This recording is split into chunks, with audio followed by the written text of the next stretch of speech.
आज की रात मुझे नींद नहीं आएगी, सुना है तेरी महफ़िल में रत जगा है।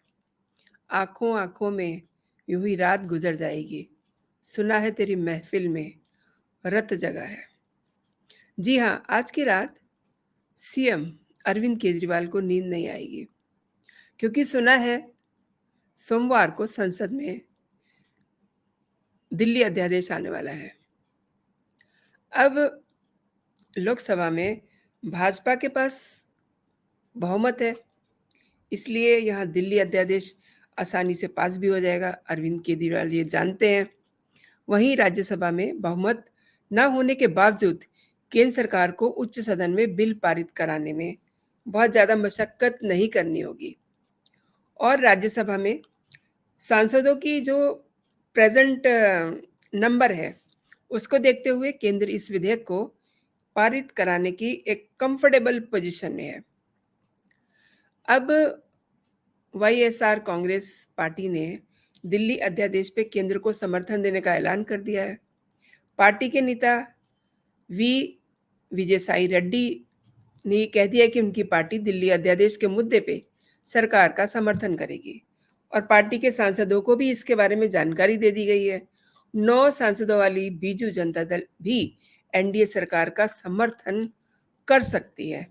हालाँकि अभी इसके बारे में उन्होंने कुछ पक्के तौर पे अपना रुख साफ नहीं किया है, लेकिन अगर राज्यसभा का गणित देखें ना, तो 245 संसदीय सदन में 7 सीटें खाली होने के बावजूद जो मौजूदा संख्या है, वो है 238 यानी कि 238 और फिलहाल उच्च सदन में भाजपा के सांसदों की संख्या है 93 और संख्या बल के अनुसार राज्यसभा में विधेयक को पारित करने के लिए बहुमत का आंकड़ा 120 होगा।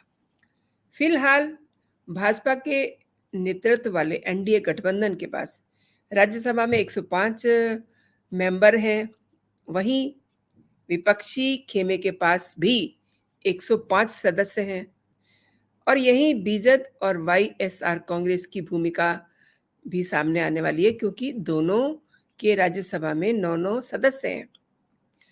वाईएसआर कांग्रेस ने केंद्र के समर्थन की घोषणा की है, तो ऐसे में केंद्र के समर्थन वाले 114 सदस्य हो गए। वहीं सत्तारूढ़ खेमे को 5 नॉमिनेटेड और 2 निर्दलीय सांसदों का समर्थन मिलने की उम्मीद है और यदि बीजेडी पार्टी अध्यादेश पर वोटिंग के दौरान वॉकआउट करने का फैसला करती है, तो भाजपा के लीडरशिप वाले एनडीए गठबंधन को विधेयक पारित करने के लिए अपने पक्ष में 115 वोटों की जरूरत होगी। इस तरीके से केंद्र सरकार राज्यसभा में दिल्ली अध्यादेश से जुड़ा बिल बहुत आसानी से पास करवा लेगी। तो कुल मिलाकर के जो देखने की बात है वो ये है कि राज्यसभा में सांसदों की जो प्रेजेंट नंबर्स हैं, उसको देखते हुए केंद्र दिल्ली विधेयक को पारित कराने की एक अच्छी स्थिति में है। अब आम आदमी पार्टी और भाजपा दिल्ली अध्यादेश को लेकर के काफ़ी दिनों से आमने-सामने हैं। इससे सोमवार को संसद में पेश किया जा सकता है इस अध्यादेश को और पिछले दिनों ही इसे केंद्रीय कैबिनेट की मंजूरी भी दे दी गई है। एक और जहां आप विरोधी दलों को इसके खिलाफ एकजुट करने की कोशिश की जा रही है, वहीं भाजपा आसानी से इस बिल को पास कराने की तैयारी में जुड़ी हुई है। अब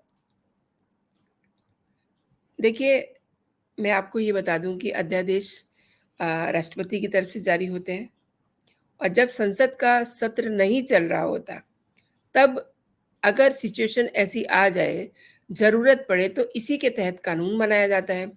संसद सत्र चलने के दौरान अध्यादेश नहीं लाया जा सकता और भारतीय संविधान के अनुच्छेद 123 में अध्यादेश का जिक्र है। केंद्रीय मंत्रिमंडल की सलाह पर राष्ट्रपति के पास अध्यादेश जारी करने का अधिकार है, राइट है, ये उसके पास है। ये अध्यादेश संसद से पारित कानून जितना ही कहिए कि पावरफुल होता है, शक्तिशाली होता है, वैलिड होता है। अध्यादेश के साथ एक और शर्त भी जुड़ी होती है कि अध्यादेश जारी होने के 6 महीने के भीतर ही इसे संसद से पारित कराना ज़रूरी होता है। और दोस्तों, यही कारण है कि केंद्र को इसी सत्र में दिल्ली अध्यादेश लाना है, क्योंकि शीतकालीन सत्र जो है फिर जाकर के नवंबर-दिसंबर में होगा। तब तक इसकी जो है टाइमलाइन खत्म हो जाएगी। अध्यादेश के ज़रिए बनाए गए कानून को अ, कभी भी वापस लिया जा सकता है, और अध्यादेश के ज़रिए सरकार कोई भी ऐसा कानून नहीं बनाती, जिससे लोगों के जो एक बेसिक राइट्स होते हैं ना, उन पे कोई इम्पैक्ट पड़े। अब सुन लीजिए कि ये नौबत क्यों आई? बहुत सारे लोगों को पता होगा और बहुत सारे लोगों को नहीं भी पता होगा।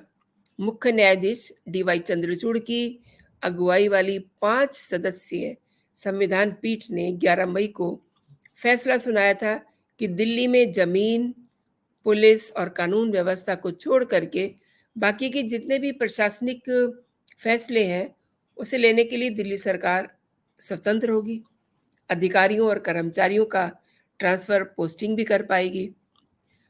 उपराज्यपाल इन तीनों मुद्दों को छोड़ करके दिल्ली सरकार के जो बाकी के फैसले हैं, उन्हें मानने के लिए बाध्य है। और चीफ जस्टिस डीवाई चंद्रचूड़ की अध्यक्षता वाली संविधान पीठ ने इस मामले में सर्वसम्मति से ये अपना फैसला सुनाया था। शीर्ष अदालत के 11 मई के फैसले से पहले ही दिल्ली सरकार के सभी अधिकारियों के ट्रांसफ़र पोस्टिंग उपराज्यपाल के कार्यकारी नियंत्रण में थे। हालाँकि दोस्तों, कोर्ट के फैसले के 1 हफ्ते के बाद 19 मई यानी कि 19 मई को केंद्र सरकार एक अध्यादेश लेकर के आई। इसमें government of national capital territory of Delhi ordinance 2023 ला करके प्रशासनिक अधिकारियों की ट्रांसफ़र पोस्टिंग का अधिकार वापस उपराज्यपाल को दे दिया। इस अध्यादेश के तहत राष्ट्रीय राजधानी सिविल सर्विसेज अथॉरिटी का गठन किया गया। ये किया जाना भी बहुत ज़रूरी था, क्योंकि दिल्ली देश की अन्य राजधानियों से बिल्कुल डिफरेंट है। यहाँ पर बहुत ही इम्पोर्टेंट ऑफिसेज़ हैं, सरकार तो है ही, पार्लियामेंट तो है ही, लेकिन इसके अलावा कई एम्बेसीज़ हैं। यानी कि विदेश के जो एम्बेसीज़ हैं, एम्बेसडर हैं, उनकी सुरक्षा का ज़िम्मा भी दिल्ली के कंधों पर ही होता है। इस मायने में जो ये दिल्ली राजधानी है, ये कुछ अलग है। तो यहाँ के कुछ कानून भी डिफरेंट हैं। दिल्ली के मुख्यमंत्री, दिल्ली के उप मुख्य सचिव और गृह सचिव को इसका सदस्य बनाया गया है, और मुख्यमंत्री इस अथॉरिटी के अध्यक्ष होंगे, और बहुमत के आधार पे ये प्राधिकरण फैसले लेगा। हालाँकि प्राधिकरण के सदस्यों के बीच मतभेद होने पर दिल्ली के उपराज्यपाल का जो फैसला होगा, वो आखिरी होगा, अंतिम होगा। अब बहुत मजबूरी में ये अध्यादेश सरकार को लाना पड़ा था, क्योंकि सुप्रीम कोर्ट से एक फैसला ही ऐसा आ गया था। दिल्ली में अधिकारियों के ट्रांसफर पोस्टिंग के मामले में सुप्रीम कोर्ट ने जो फैसला सुनाया था ना, वो केजरीवाल सरकार के पक्ष में था। ऐसे में इसे कानून में संशोधन करके या नया कानून बना करके ही पलटा जाना संभव था, और उस वक़्त संसद नहीं चल रही थी। ऐसे में केंद्र सरकार ने अध्यादेश ला करके इस कानून को पलट दिया, और 6 महीने के अंदर ही संसद के दोनों सदनों से इस अध्यादेश को पारित कराना बेहद ज़रूरी था, जो कि अब सोमवार को होने वाला है। इसीलिए अरविंद केजरीवाल की रातों की नींद उड़ी हुई है। अब आज रात तो वैसे ही उनको नींद नहीं आने वाली, और इसी अध्यादेश के खिलाफ दिल्ली की आप सरकार ने एक बार फिर से सुप्रीम कोर्ट का रुख किया। दिल्ली सरकार ने इस अध्यादेश के सुप्रीम कोर्ट के आदेश के खिलाफ बताया। आपका ये कहना था कि एक चुनी हुई सरकार की शक्तियां छीनने के लिए केंद्र सरकार ये अध्यादेश लाई है और वहीं 21 जुलाई को कोर्ट ने इस मामले में 5 जजों की संविधान पीठ के पास इसे भेज दिया और सीजेआई ने कहा कि ऐसे संशोधन करने पर संविधान पीठ विचार करेगी। यानी कि वो वहाँ पर भी विचार हो रहा है, लेकिन उससे पहले ही मोस्ट प्रोबेबली सोमवार को ये अध्यादेश पास हो जाएगा। नंबर का कुछ गेम हो सकता है, लेकिन मोस्ट प्रोबेबली